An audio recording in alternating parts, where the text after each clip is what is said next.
कहते हैं कि महाभारत युद्ध में 18 संख्या का बहुत महत्व है।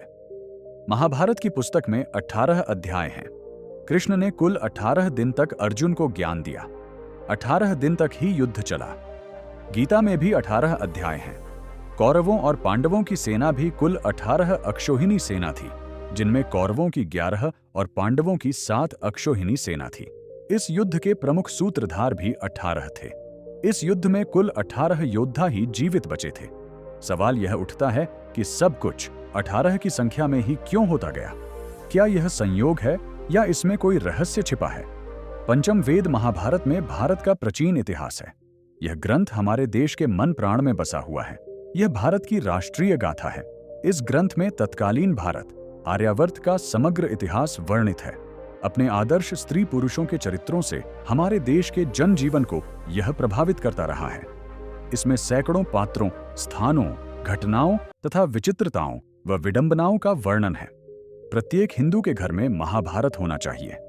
महाभारत में कई रहस्य भरे हुए हैं। महाभारत युद्ध में 8 और 18 संख्या का बहुत महत्व है। आओ जानते हैं 8 और 18 अंक का महाभारत में क्या रहस्य है। श्री कृष्ण से जुड़ा 8 अंक का रहस्य। 8 को शनि का अंक माना जाता है। इस अंक का स्वामी ग्रह शनि है। कुछ अंक शास्त्री 8 अंक को अशुभ मानते हैं क्योंकि यह शनि से जुड़ा है। 8 अंक के व्यक्ति को हर चीज को पाने के लिए कड़ी मेहनत करनी पड़ती है, तब कहीं जाकर वह कुछ हासिल कर पाता है। यह अंक शनि का है और शनि व्यक्ति को तपाकर ही फल प्रदान करते हैं। श्री कृष्ण के जीवन में 8 अंक का अजब संयोग है। भगवान विष्णु ने 8वें मनु वैवस्वत के मनवंतर के 21वें द्वापर में 8वें अवतार श्री कृष्ण के रूप में देवकी के गर्भ से 8वें पुत्र के रूप में मथुराके का जन्म लिया था। उनका जन्म भाद्रपद के कृष्ण पक्ष की रात्रि के 7 मुहूर्त निकल गए और जब 8वां उपस्थित हुआ तभी आधी रात के समय सबसे शुभ लग्न में हुआ था। उस लग्न पर केवल शुभ ग्रहों की दृष्टि थी। रोहिणी नक्षत्र तथा अष्टमी तिथि के संयोग से जयंती नामक योग में ईसा से 3112 वर्ष पूर्व उनका जन्म हुआ। ज्योतिषियों अनुसार उस समय शून्य काल रात 12 बजे था। भगवान श्री कृष्ण वसुदेव के 8वें पुत्र थे। उनकी 8 सखियां, 8 पत्नियां, 8 मित्र और 8 शत्रु थे। गुरु संदीपनी ने कृष्ण को वेद शास्त्रों सहित 14 विद्या और 64 कलाओं का ज्ञान दिया था। इस तरह उनके जीवन में 8 अंक का बहुत संयोग है। महाभारत से जुड़ा 18 अंक का रहस्य। महाभारत की पुस्तक में 18 अध्याय हैं। कृष्ण ने कुल 18 दिन तक अर्जुन को ज्ञान दिया। 18 दिन तक ही युद्ध चला। गीता में भी 18 अध्याय हैं। कौरवों और पांडवों की सेना भी कुल 18 अक्षौहिणी सेना थी, जिनमें कौरवों की 11 और पांडवों की 7 अक्षौहिणी सेना थी। इस युद्ध के प्रमुख सूत्रधार भी 18 थे। इस युद्ध में कुल 18 योद्धा ही जीवित बचे थे, जिनके नाम है कृष्ण, कृपाचार्य, कृतवर्मा, अश्वत्थामा, युयुत्सु, सात्यकी, युधिष्ठिर, अर्जुन, भीम, नकुल, सहदेव आदि। दुर्योधन भी युद्ध की समाप्ति के बाद मारा गया था। कृष्ण जी का 8 नंबर से क्या है संबंध? श्री कृष्ण के जीवन में 8 का रहस्य। भगवान कृष्ण के जन्म से पहले एक भविष्यवाणी की गई थी कि देवकी और वासुदेव की 8वीं संतान कंस की मृत्यु और अत्याचार का अंत करेगी। ऐसे में कंस ने देवकी और वासुदेव को कोठरी में बंद कर दिया।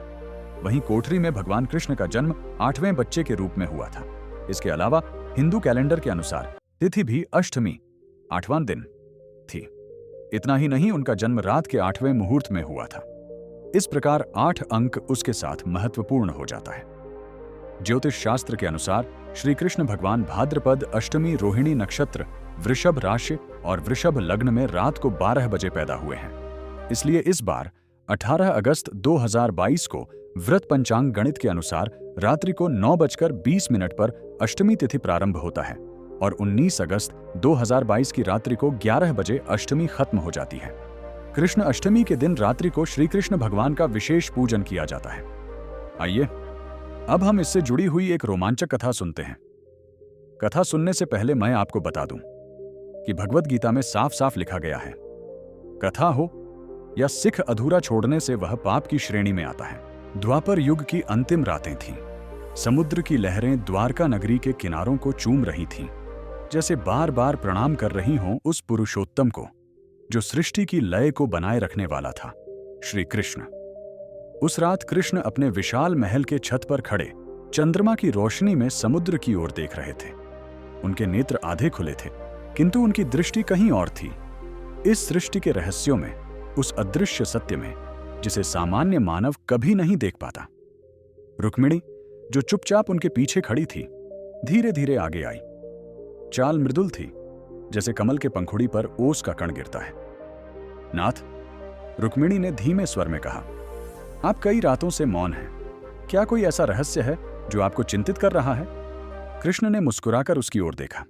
उनकी आंखों में करोड़ों तारों की चमक समाई हुई थी।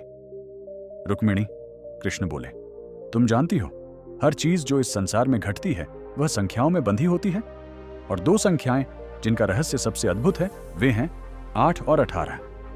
रुक्मिणी के नेत्र चमक उठे। कृपया मुझे भी बताइए नाथ, मैं जानना चाहती हूं 8 और 18 का रहस्य। कृष्ण ने धीरे धीरे अपनी दृष्टि चंद्रमा से हटाई और उसकी आंखों में झांकते हुए बोले, 8 वह संख्या है जो अनंत का प्रतीक है। देखो रुक्मिणी, मैं स्वयं 8वां अवतार हूं, विष्णु के 10 अवतारों में। मेरी 8 रानियां हैं, तुम, सत्यभामा, जाम्बवती, कालिंदी, मित्रविंदा, नग्नजिति, भद्रा, लक्ष्मणा। 8 दिशाओं में मैं व्याप्त हूं और 8 हाथों में शक्ति और धर्म के प्रतीक धारित करता हूं। यह संख्या अनंत में पहुंचने का द्वार है, इसलिए अनंत शब्द का चिन्ह भी तो क्षैतिज 8 है। रुक्मिणी मंत्रमुग्ध होकर सुन रही थी। कृष्ण आगे बोले, अब आओ 18 की ओर। महाभारत का युद्ध क्यों 18 दिन चला? क्यों 18 अक्षौहिणी सेना थी? क्यों 18 अध्याय में गीता का ज्ञान सीमित रहा? क्योंकि 18 रुक्मिणी पूर्णता का प्रतीक है, धर्म और अधर्म का निर्णायक संघर्ष, कर्म और फल का अंतिम बिंदु। रुक्मिणी ने धीरे से पूछा, नाथ, 18 का यह रहस्य किसने रचा? कृष्ण ने मुस्कुराते हुए कहा, मैंने ही। जब सृष्टि रची गई तब उसमें 8 ऊर्जा के केंद्र रखे, वे जो जीवन को जन्म देते हैं, और 18 उस युद्ध की प्रतीक है जो हर आत्मा को अपने भीतर लड़नी होती है, पाप और पुण्य के बीच, मोह और मोक्ष के बीच। कुरुक्षेत्र का युद्ध तो केवल बाहरी दृश्य था, असली युद्ध हर व्यक्ति के भीतर चलता है। उसी समय अर्जुन महल में आ पहुंचा। उसके चेहरे पर उत्सुकता थी।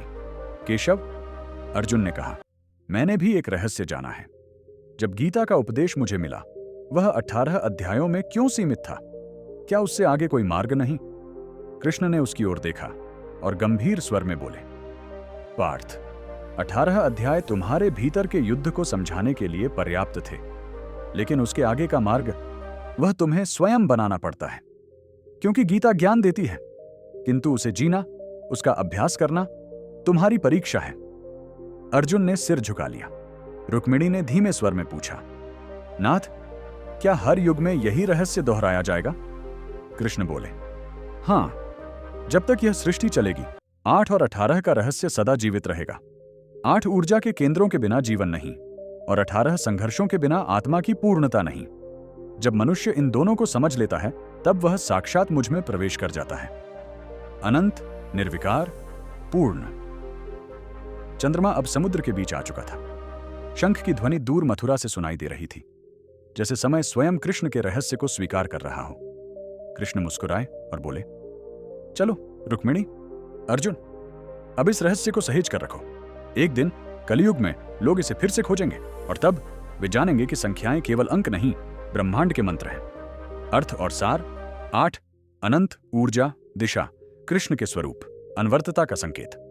18 युद्ध, परीक्षा, संघर्ष, अध्याय, जीवन की पूर्णता।